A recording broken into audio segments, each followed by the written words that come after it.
Jupiter ચોકડી પાસે એક ટ્રક ચાલકે રસ્તો ઓળંગતી વૃદ્ધાને ટક્કર મારતા તેમનું ઘટના સ્થળ પર જ મોત નીપજ્યું હતું. શહેરમાં ભારદારી વાહન ચાલકોની બેદરકારી અને પૂર ઝડપે વાહન ચલાવવાની ગફલતના કારણે નિર્દોષ વ્યક્તિઓ ભોગ બની રહી છે. ત્યારે આજે ટ્રક ચાલકની બેદરકારીના પગલે એક વૃદ્ધાનું મોત નીપજ્યું છે.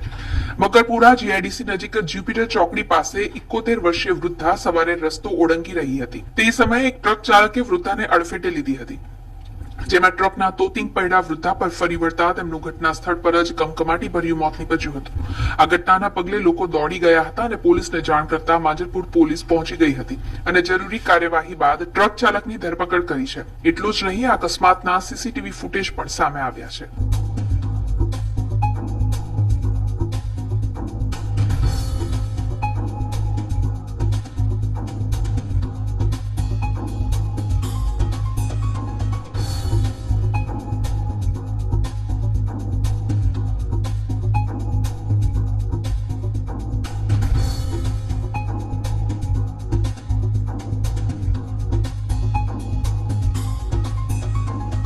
સમાચારોના સતત અપડેટ માટે TNN ન્યૂઝને YouTube પર સબસ્ક્રાઇબ કરી બેલ આઇકોન પ્રેસ કરો અને અમારી સાથે જોડાયેલા રહો ફેસબુક, ઇન્સ્ટાગ્રામ અને ટ્વિટર ઉપર.